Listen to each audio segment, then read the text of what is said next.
अस्सलाम वालेकुम students, welcome to learn biology with Bushra. हम लोगों ने कल चैप्टर नंबर 15 फर्स्ट चैप्टर पढ़ा था सेकेंड ईयर का, जो कि था अबाउट होम्योस्टेसिस का। Today our topic of discussion is second topic of homeostasis, that is osmoregulation. That is osmoregulation. The word osmoregulation itself derived from two words, osmo and regulation. Osmo means the concentration of salts and water, while regulation is to maintain. Now moves towards the definition of osmoregulation. The maintenance of water and solutes within the body is called osmoregulation. Maintenance of water and solutes मतलब क्या है कि अपनी body के अंदर पानी और नमकियात या सोल्यूट्स किसी भी तरह की चीज़ों की मेंटेनेंस का नाम हम क्या कहते हैं इसको, कि ये क्या है, ओस्मो रेगुलेशन है। क्या चीज़ है? Osmoregulation. हमारे अंदर जो है अब आगे हम बात करेंगे water relation of the cell. क्या मतलब है कि वाटर आपको पता है एक यूनिवर्सल सॉल्वेंट है। Water is a universal solvent, so it is necessary to maintain water balance in the cell. So let's move forward. What is the water relation of the cell? Water is the universal solvent, therefore it helps in the homeostasis. homeostasis में कैसे help करेगा कि balance करने में help करेगा कि अगर कोई चीज़ जो है वो ज़्यादा वाटर फॉर एग्जांपल हो गया है, हमारी कंसनट्रेशन ज़्यादा हो गई है वाटर की, तब क्या होगा, तब जो है एक्सेसिव अमाउंट ऑफ वाटर जो है वो रिलीज़ होगा। एंड जब वाटर की जो है वो कंसनट्रेशन जब कम होगी तो तब जो है वो बैलेंस करने के लिए, मेंटेनेंस करने के लिए देयरफॉर कहते हैं कि वाटर जो है वो क्या करता है, एक यूनिवर्सल सॉल्वेंट के तौर पर एक्ट करता है। ठीक है जी। अब इससे पहले जो है हमें ये पता होना चाहिए कि balance of water and solutes in the body करने के लिए क्या होते हैं। हमारे पास सॉल्यूशंस कौन कौन से होते हैं, या इन्वायरमेंट्स हम बात कर सकते हैं कि इन्वायरमेंट्स भी हमारे बॉडी के अंदर कौन कौन से होते हैं।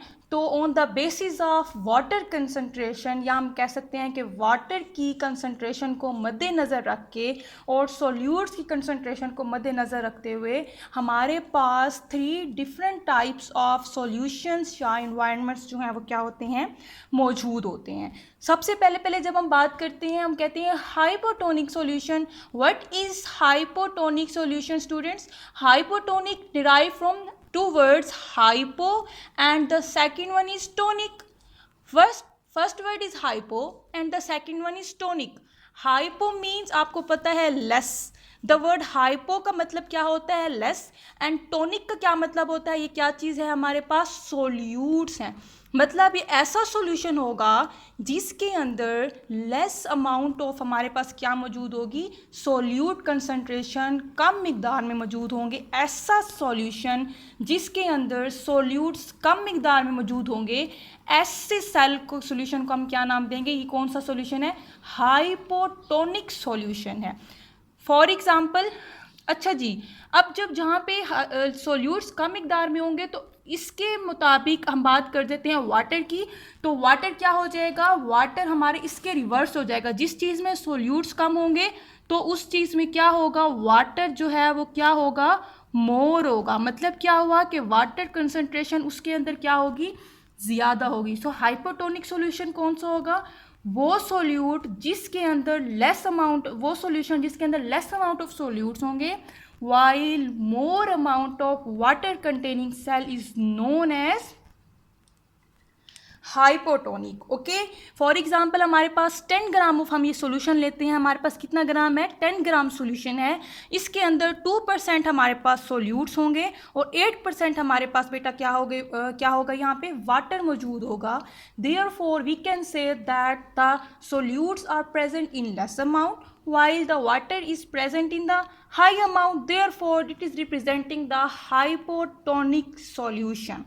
Okay, now moves towards the second type of solution or environment in the body, that is known as isotonic. The word iso means same and tonic means solutes.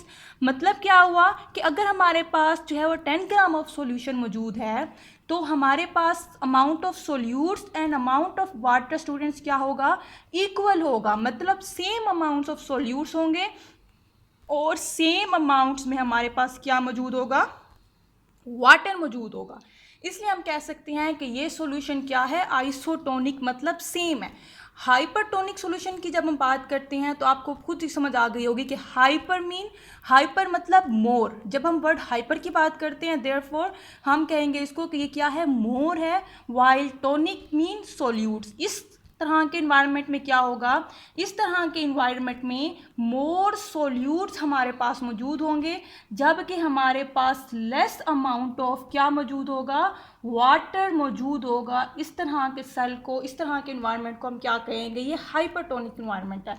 For example 10 gram of solution है, इसमें 6% हम बना देते हैं solutes को और 4% बना देते हैं सॉल्वेंट्स को। अब जब हम इसके अंदर बात करते हैं सेल की, फॉर एग्जाम्पल इसके अंदर सेल मौजूद है बेटा, जब ये सेल मौजूद है इसके अंदर तो क्या होगा कि सेल के अंदर क्या मौजूद है, सेल के अंदर सोल्यूट्स जो हैं वो क्या है, कम हैं, और वाटर क्या है, ज़्यादा है। तो क्या होगा कि बाहर से जो है वो वाटर किसकी तरफ आएगा, अंदर आ जाएगा, अंदर की तरफ आएगा, क्योंकि वाटर जो है इसके अंदर क्या है, ज़्यादा मौजूद है इस इन्वायरमेंट के अंदर। सो क्या होगा कि ये जो सेल है वो क्या हो जाएगा, टर्जिड हो जाएगा। क्या हो जाएगा, टर्जिड हो जाएगा। टर्जिड मतलब फूल जाएगा, क्योंकि ओस्मोसिस का अमल आपको पता है, वाटर मूव्स करता है from the higher concentration towards the lower concentration. तो क्या होगा, हायर से जब ये सेल के अंदर की तरफ जाएगा तब ये जो है सेल क्या हो जाएगा, फूल जाएगा। इस तरह के अमल को हम क्या कहते हैं कि इस तरह के सेल फ्लैसिड हो गया है। ये कब होगा, ये तब होगा जब हमारे पास हाइपरटोनिक इन्वायरमेंट होगा। What is the procedure in the isotonic environment. Isotonic environment में सेल जो है अगर इस तरह का मौजूद है तो सेल सेम रहेगा। क्यों सेम रहेगा, क्योंकि इसके अंदर की भी कंसंट्रेशन, इसके बाहर की भी कंसंट्रेशन बच्चे क्या है, सेम है। इससे कोई इफेक्ट नहीं होगा। 5% सोल्यूट्स हैं, 5% वाटर हैं, ये बैलेंस हैं। Now move forward, what is the procedure in hypertonic solution या हाइपरटोनिक इन्वायरमेंट के अंदर क्या होगा। बच्चे हाइपरटोनिक इन्वायरमेंट किसे कह रहे हैं हम, वो इन्वायरमेंट कह रहे हैं जिसके अंदर सोल्यूट ज़्यादा कंसंट्रेशन में है। अब क्या होगा, मतलब क्या हुआ कि बाहर के इन्वायरमेंट में क्या मौजूद है, सोल्यूट्स ज़्यादा हैं और वाटर कम है। तो मतलब सेल के अंदर वाटर ज़्यादा होगा as compare to outer environment. तब क्या होगा, तब हमारे सेल के अंदर से जो वाटर है वो कहाँ जाएगा, वो बाहर की तरफ मूव करेगा। क्यों बाहर की तरफ मूव करेगा, क्योंकि अंदर वाटर ज़्यादा है और बाहर सोल्यूट्स ज़्यादा हैं। Therefore water will move towards the outer environment where it is present in less amount. Therefore as a result consequently ये सेल जो है वो क्या हो जाता है, श्रिंक हो जाता है। इसे हम क्या कहते हैं, श्रिंकिंग ऑफ सेल कहते हैं। मतलब क्या हो गया कि सेल जो है हमारे पास श्रिंक हो गया है। ये कौन से इन्वायरमेंट में होता है, हाइपरटोनिक इन्वायरमेंट में। समझ आ गई आपको कि सॉल्यूशन से इन्वायरमेंट्स वाटर से हम लोग अगर मद्देनजर रखें तो ये कौन कौन से कैसे होते हैं। ठीक हो गया। आगे जो हम जी आगे हम जो है वो बात कर रहे हैं ओस्मो रेगुलेशन इन प्लांट्स। पता है आपको कि जाहिर बात है ओस्मो रेगुलेशन का क्या मतलब है, maintenance of water and salt solutes concentration within the body is known as osmoregulation. So जो भी जानदार, जो भी ऑर्गेनिज्म सांस लेता है, लाइफ उसके अंदर है, उसके अंदर बच्चे एक ओस्मो रेगुलेशन का अमल हो रहा है। वी आर एनिमल्स, हमारे अंदर भी ओस्मो रेगुलेशन का प्रोसीजर होता है। Plants are also living organisms. Plants are also मतलब यह है कि ये लिविंग हैं, बायोटिक हैं। देयरफॉर प्लांट्स के अंदर भी बेटा बच्चे ओस्मो रेगुलेशन का प्रोसीजर, ओस्मो रेगुलेशन का अमल होता है। ठीक है। अब हम क्या देखते हैं कि plants on the basis of water concentration, plants को पहले जो है वो डिफरेंट ग्रुप्स में डिवाइड किया गया है कि उनके अंदर जो है ओस्मो रेगुलेशन की बेस पे।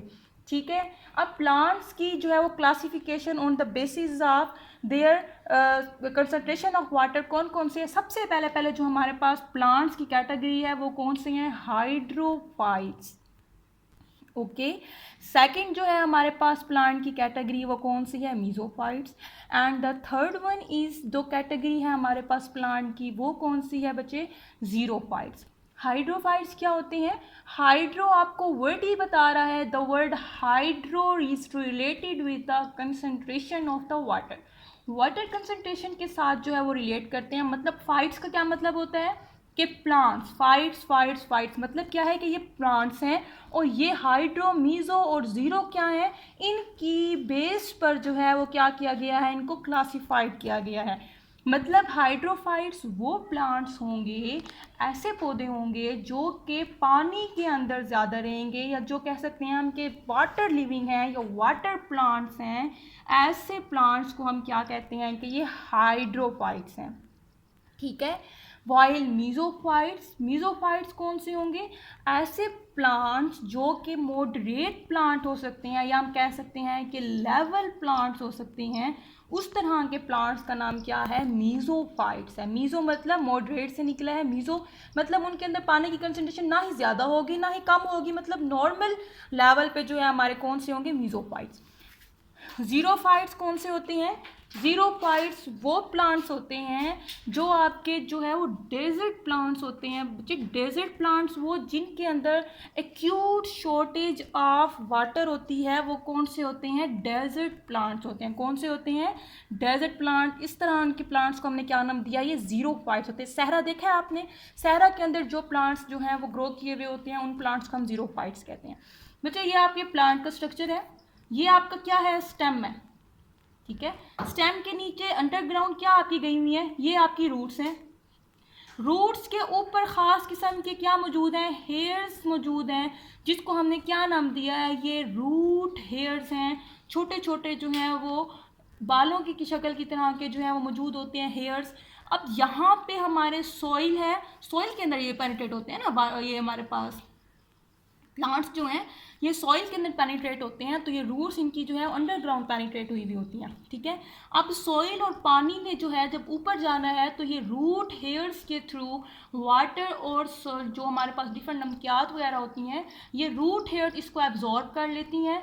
इन रूट हेयर्स के ज़रिए ये रूट्स में से होता हुआ कहाँ जाएगा स्टूडेंट्स, ऊपर जाएंगे, वाटर और सोल्यूट्स कंसंट्रेशन। फिर ये आते कहाँ जाएगा, फिर ये स्टेम की तरफ जाएगा, स्टेम से फिर आगे जाके ये शूट्स वगैरह में और लीव्स वगैरह में क्या हो जाएगा, पेनिट्रेट कर जाएगा। This is the mechanism of water absorption in the plant body. Water absorption का मतलब वाटर कैसे इनके अंदर जो है वो नीचे से रूट हेयर की मदद से ऊपर एब्जॉर्ब होता है। अब देखें इनके ऊपर जो है वाटर जब एब्जॉर्ब होगा तो किसी प्लांट के ऊपर ज़्यादा वाटर होगा तो उसको हाइड्रोफाइट्स कहेंगे। जब ये एब्जॉर्ब कर रहे हैं तो किसी के अंदर जो है मॉडरेट वाटर अमाउंट मौजूद होगा तो उसे हम कहेंगे कि ये मॉडरेट प्लांट्स हैं। और बच्चे जब किसी भी पौधे के अंदर अमाउंट ऑफ वाटर बिल्कुल लेस हो गई, रिड्यूस्ड अमाउंट ऑफ वाटर मौजूद है, हम उन प्लांट्स को क्या कहते हैं, ये प्लांट्स हमारे डेजर्ट प्लांट्स हैं। ये प्लांट्स कौन से हैं, हमारे डेजर्ट प्लांट्स हैं। जी हम लोगों ने बात की है कि ओस्मोरेगुलेशन प्लांट्स के अंदर कैसे होती है, इस तरह के तरीक़ों से होती है, कैसे इनके अंदर कुछ एडॉप्टेशंस मौजूद होती हैं, या हम बोल सकते हैं कि कुछ टाइप्स ऑफ करैक्टरिस्टिक्स हैं इन प्लांट्स की जो इनको एक दूसरे से क्या कराती हैं, डिस्टिंग्विश कराती हैं, जो इन दूसरे को एक दूसरे के खिलाफ जो है वो करती हैं। कौन सी करैक्टरिस्टिक्स हैं या एडॉप्टेशन कौन सी हैं, सबसे पहले हम बात करेंगे हाइड्रोफाइट्स की, कि हाइड्रोफाइट्स कौन से होते हैं प्लांट्स। आपको पता है हाइड्रोफाइट्स, हाइड्रो से निकला है, वाटर से निकला है, डेफिनेटली हाइड्रोफाइट्स कौन से होंगे, ऐसे प्लांट्स हमारे होंगे जो कि फिल्ड होते हैं किससे, वाटर से। मतलब क्या है कि ऐसे जो हैं प्लांट्स उनके जो अंदर होता है पानी वो काफ़ी ज़्यादा मिकदार में होता है, इसलिए हम कहते हैं कि हाइड्रोफाइट्स होते हैं। अब ज़्यादा मिकदार में क्यों होगा स्टूडेंट्स, तो इसलिए होगा क्योंकि वो वाटर लिविंग होंगे। पता है आपको, जब उनका मीडियम ही वाटर है तो उनके अंदर वाटर क्या मौजूद होगा, ज़्यादा अमाउंट में मौजूद होगा। ऐसे अमाउंट्स ऐसे जो है वो प्लांट्स कौन से होते हैं, वो फिल्ड किए हुए होते हैं वाटर को अपने अंदर। अब उनके अंदर बेटा एडॉप्टेशंस क्या होती हैं, एडॉप्टेशंस उनके अंदर ये होती हैं, बाकी जो उनको प्लांट से जो है वो डिस्टिंग्विश कराती हैं, वो ये एडॉप्टेशन है बच्चे कि उनके जो लीव्स हैं उनका सरफेस एरिया ज़्यादा होता है। अभी आपने लीव देखा है, ये लीव किसका है, ये लीव है हाइड्रोफाइट प्लांट का। मतलब जो ऐसे पौधे जो हाइड्रो मतलब पानी में रहते हैं उसका एक लीव है। अब ये देखें ये लीफ कितना ज़्यादा क्या है सरफेस एरिया में है, बहुत ज़्यादा क्या है बड़ा है। ये देख रही हैं आप, ये सरफेस एरिया इसका क्या है बड़ा है। ये लीफ जो है इस ये जाहिर कर रहा है कि इसके अंदर क्या मौजूद हैं, इसके अंदर जो है वो ज़्यादा अमाउंट ऑफ स्टोमेटा मौजूद हैं। क्यों अमाउंट ऑफ स्टोमेटा मौजूद ज़्यादा होंगे, लार्ज लीव ज़्यादा होंगे, इनके अंदर एयर स्पेसिस भी ज़्यादा होंगी। एयर स्पेसिस क्यों ज़्यादा मौजूद होंगी, क्योंकि बच्चे इनके अंदर क्या है ज़्यादा अमाउंट ऑफ वाटर है। सो इनको ओस्मो रेगुलेशन को बैलेंस करने के लिए, मेंटेन करने के लिए अपना अमाउंट ऑफ ट्रांसपायरेशन क्या करना होगा, ज़्यादा करना होगा, क्योंकि इनके अंदर पानी ज़्यादा मिकदार में मौजूद है।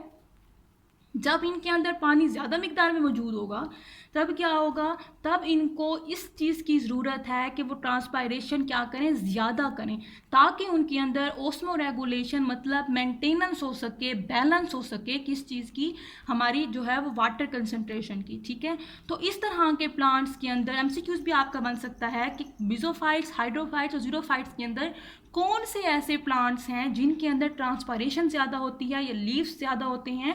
एमसीक्यूज़ पॉइंट ऑफ व्यू से भी आप याद कर सकते हैं कि मोर ट्रांसपायरेशन और लार्ज लीव्स जो है वो अडॉप्टेशन है किसकी, हाइड्रोफाइट्स की। जी, उसके बाद जो है वो उनकी अंदर थिन क्यूटिकल होती है। जी, व्हाट इज क्यूटिकल, क्यूटिकल क्या है आपको पता है, cuticle is that protective layer which protect the leaves या विच